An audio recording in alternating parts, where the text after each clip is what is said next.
Hey y'all, let's do a reading, shall we? So we're doing a little run through the zodiac, but with a specific focus now. We're focusing on 2025 and the pentacle-based aspect of your year. So this is Aquarius. We just finished a Capricorn reading. We're doing something a little bit different as well in the logistics of how we pull. So we're using the Oracle card for a 3-card draw, and then we are clarifying with the Crow's Tarot deck. It provided super detailed, super specific for Capricorn. So Aquarius, I want to do yours now. So this is everything about pentacles, success, wealth, material goods, career. This is something that we sort of look to our goals in 2025 and every year when we do intentions for the year. So I thought it might be fun to see if we could get any words of wisdom from the universe. On the bottom, Aquarius, you have influence. Always a good thing. And we've been putting these cards up here because they've always been more important so far. We've got bond. I love that. I love that card too. Jesus Christ. Look at that card. Freaking gorgeous. Ugh. I want that tattooed for real. Okay. Upside down here. Luck. I love that for you, Aquarius. And fear. Sure. Yeah. Okay. But look, I want you to pay very close attention to the aesthetics, because aesthetics are important, as you well know. The artist of this deck, of course, was considerate to the importance of each card and what they mean, and the weight that we should attribute to each card, right? So in this case, fear is a very light card, it's almost transparent. It's not heavy. It's not burdensome, right? This fear card is like a 5 of Wands to me. That's how I read it, okay? So when I say fear, it's actually not that big of a deal. You know me. I would tell you if it was. Luck, bond, love it. So like every single zodiac sign out there this year is going to be it's very important to stick with community, to build community, to find mentors, to have partnerships, to nurture relationships, and be neighborly and build your community. Trust me, more than ever, it's important to do that, okay? So that could be part of what we're talking about when we're talking about bond. All right, let's see here. I love that sardine. If you can't see this, y'all, it's sardines flying from the skies. It's raining sardines. Okay. Why is bond here? In terms of the influence, I think you are going to be the influencer, right? Maybe literally, maybe in our vernacular, maybe you are the social media influencer this year.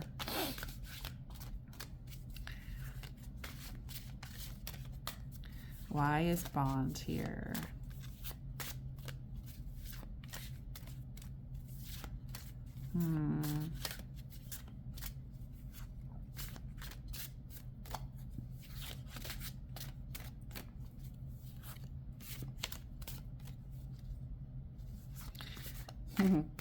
It's a much different energy than the reading I just pulled. Holy cow. It feels different. So different. Capricorn's got some shit going on, Aquarius. And if you have any Capricorn in your chart, or if that aspect of the zodiac ever resonates with you, I would watch that too, just to be on the safe side. You're not just our sun signs also. Keep that in mind. You're not just Aquarius. There's many different aspects to your chart, right? And where your moon is particularly important. The ascendant is important. The descendant. You could get really locked up into that, and I'm sure there are some of you that are. So as you know, you have many different aspects and many different signs. Okay, that's it for bond. We've got the Page of Wands, Judgment, the Nine of Wands, and the King of Cups. You, my dear, are helping someone through this struggle. It's kind of a flip of the coin, because we had someone helping Capricorn out, and you're the one helping someone else out. So again, we have Judgment, we have the Nine of Wands, and we have the King of Cups. I think it's more a matter of just being there and being non-judgmental. I think your unconditional love for someone is going to strengthen your bond. And I think that'll really be tested coming up here. I think their burden is from external sources. I don't think it's between you, but I think it really does require you to invest emotional energy with them. But I see it, it's definitely it's karmically rewarded, if nothing else. Even if it's not a romantic relationship, I think for some of you it might be. I think for some of you it's a friendship. I think for some of you it's a mentor itself. Like, I think for some of you it's maybe someone who was a teacher or a mentor, and now this is very specific, but now this is just an example, so it could be something different, but it's like they were a teacher or a mentor, and they taught you much of what you've used to get to success, to get to the pinnacles, to get to this wealth piece that you're in at 2025. And I think they need your help, whether it's spiritual. I don't get that it's financial, but it's more like they need your unconditional love now, whether they're getting older, whether they're in crisis. But that bond is more than this world. That bond is supernatural. If that makes sense? Yeah, you feel bonded with someone who's like either a mentor or someone who helped you get to the financial success that you're in, or the pinnacle. It might not even be a financial specific to a financial success, but like maybe just they got you to the goal that you're receiving in 2025, and they kind of need your help now. But you have a supernatural bond, so I don't see that as being a problem, because you do have a lot of love for them. Interesting. That'll maybe play out in the rest of the reading. All right, why is luck here? It's really quite lovely. I think for some of them, they are failing health-wise. Maybe you find out about it in 2025. This mentor, this person that you have this bond with.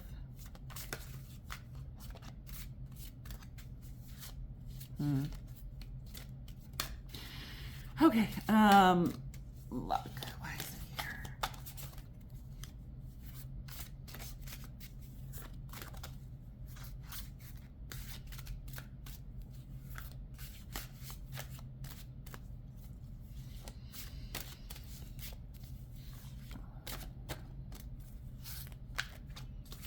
This is the most important of the cards. I think I really would like to get the most information out of this one, and that's why it's taking some time. I love those little patio lights and the influence card. Sometimes, so listen to me, sometimes that card in this oracle deck is about bad influence, right? So it depends on the context again, but I think most people rate it as bad influence based on the imagery. But for you, I think it could be good influence, like you are a good influencer. It's not you getting away from bad influence, it's you influencing for the better. Okay, might be. Okay, why is luck here? Let's go ahead and simmer down and get me some clarifiers. Universe, come on, it can't be that complicated, can it? It is. It's that complicated. It's a very specific, strong message. Why about luck? Because there is no luck. Okay, we're getting there. There is no luck, and I will tell you that. Like, there's no luck. What looks like luck. I fumbled those cards, but what looks like luck is. Okay. Is not luck. Okay. Ready? Ace of Pentacles. Fantastic. What a great card for a wealth reading. Look at that. Look at that guy. In control. The beginning of something amazing. Okay. All right. The 8 of, yeah, okay. Oh, Jesus Christ. All right. Okay. Okay. All right. So sorry. The 8 of Wands. The Ace of Cups, for those of you who are, listening instead of watching, and the 4 of Cups. All right. So what's happening here is that this luck, quote unquote luck, which is actually manifestation, destiny, the universe's karmic reward, whatever you want to call that. We'll call it luck for now, right? That luck is going to come in fast. It's going to come in fast. It's going to come in furious. And it's going to be very obvious. Very obvious. I think for some of you, there is a potential, because it's going to be different for everyone. Some of you, there is a potential that it could be a romantic partnership. No doubt about it. There is always that aspect of it. This could be too, right? That could be too. So there's a potential that this luck means you meet the love of your life. You meet a twin flame, a karmic soulmate. Could be that. So with the 4 of Cups, the universe says, you could actually have several things come in at once. You could have several things come in at once and you get stuck in analysis paralysis. That doesn't sound like you. So I'm really confused by this. This is not an Aquarius trait. You can do all the things all at once, right? Like you can pick up all 4 of those cups. You're ambidextrous, you can do it, right? So I'm a little confused by this because that ain't you. But know this, it is very fast. The luck comes in very manifestation, the success, the karmic reward. It comes in quickly and it comes in very obviously. Like you'll be able to see it. You'll be able to say, hey, this is what I've been waiting for. Hey, yes, that is good luck, but that is what a great circumstance to be in. Finally, okay, it's going to come in. And, for some of you, it is romantic, but for some of you, it's just a matter of your own personal passion and love towards this purpose that you have, this soul's true purpose, or, your career being, maybe you've worked very hard at a career that's had very little reward and very little payoff, and maybe you've been a starving artist your whole life, and now finally some gallery in New York sees your work. Boom, very obvious, very fast. And the love that you have is for the passion. Now, in that situation, love that you have is for the passion of your artistry, right? Your art. The love that you have is for your purpose. But in that situation, it could be a little disorienting, and it could make you question some details down the road, like the contract with the gallery, or which pieces to put in the gallery, you know? So these are little details for some of you that just put you in a little bit of a complex of overthinking and of being undecided. And you should really just go with your gut. You've got the cup right there. I think it'll be more obvious than you let it be.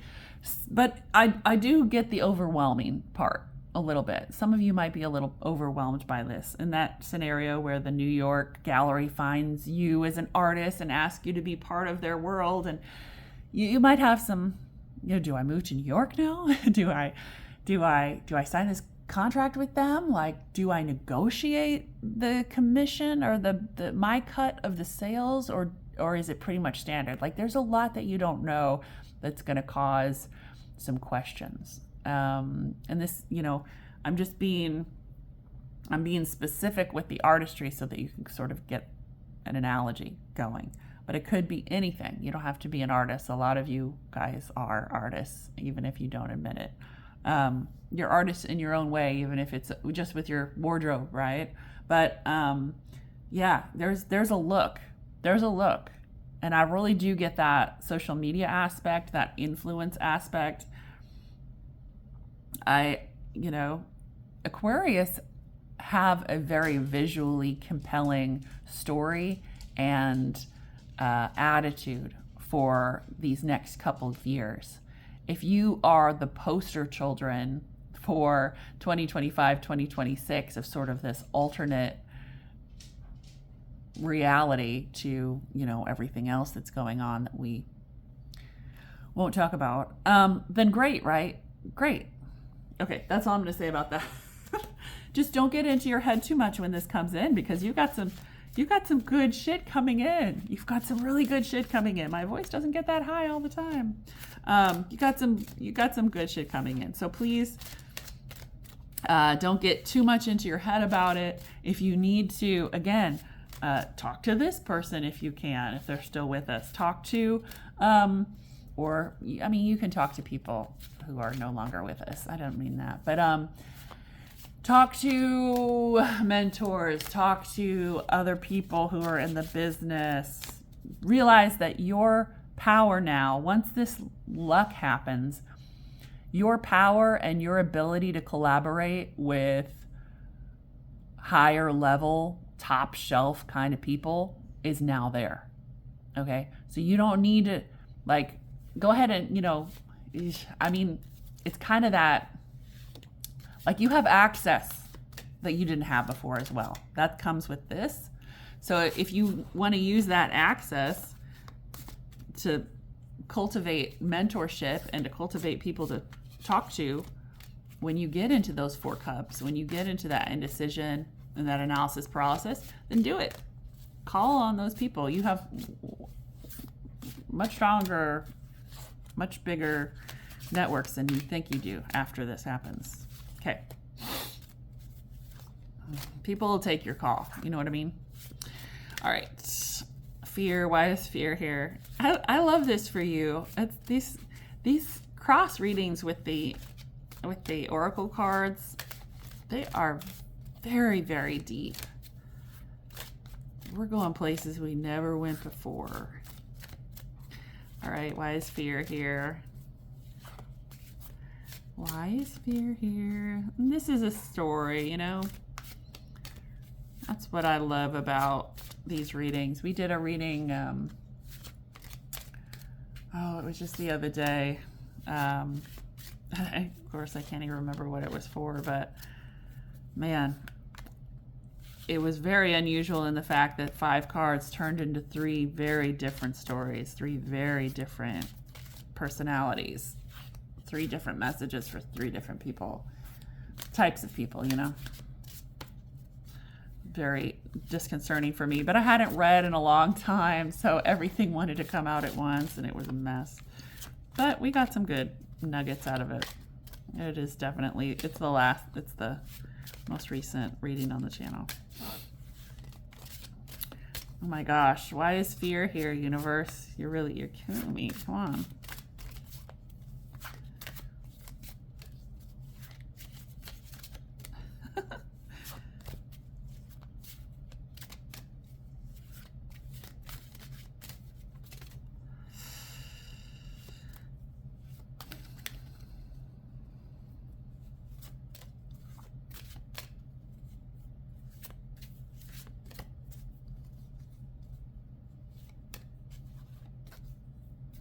Okay. All right. Okay. Weird. Okay. 2 of Pentacles. 5 of Cups. The 6 of Wands. And the 9 of Pentacles. I mean, it's really obvious, but it's also like, okay, this fear that you might be having comes from a fear of potentially, it comes from fear of loss. It comes from a fear of loss of either your artistic independence, your, the actual, you know, purpose and passion that you have behind whatever you're doing. So like, it's a fear of losing yourself into this new opportunity. And although it is the reward, the karmic reward for what you're doing, and it is the 9 of Pentacles, this like ultimate pinnacle of success, and really where you can start sitting back and enjoying all the hard work that you've put in. But there's this little bit, we've got little fear. And like I said, what did this card remind me? Just a 5 of Wands. This card reminded me of just the 5 of Wands, just this sort of inner conflict. And we have to push past that to get anywhere, right? We have to push past that with almost everything we do. There's this tiny little bit of inner conflict before we do something new. Even if it's just a little thing, like ordering something new at a restaurant. Well, will it really be good? Will it be okay? Will I like it as much as this other thing that I order? Every single thing. We're lucky if we can quiet those noises. And some of us can with meditation. We just do what we want. But fear, just a little bit, just 5 of Wands, okay? And then that's 5 of Cups.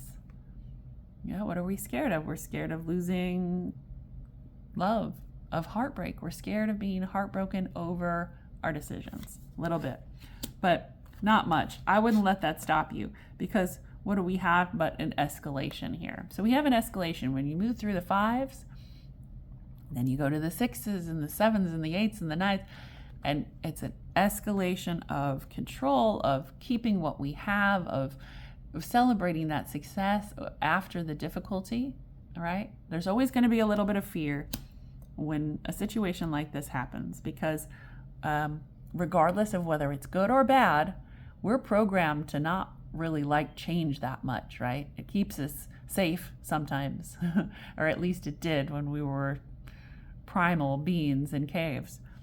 So yeah, so change isn't something we usually run toward, even if it's good change, right? There's always a little bit of fear lurking out. And that's all's happening, is don't get yourself caught up, because look what you have. Look what you have to look forward to. That 6 of Pentacles or 6 of Wands is absolutely gorgeous. And then your 9 of Pentacles. That's your reading. Y'all are going to be good. I need to meet some new Aquarii in my life, because y'all are awesome. And I think you're going to really, I think more than anything, your vision, perspective, and the way that you express yourself in the world is extremely valuable, especially now, especially in the next 12 months. So keep that in mind. Is like, never dim your light at all. Okay? Don't do that. Don't dim your light. Be as you can be right now. Thanks for watching, y'all. Good luck.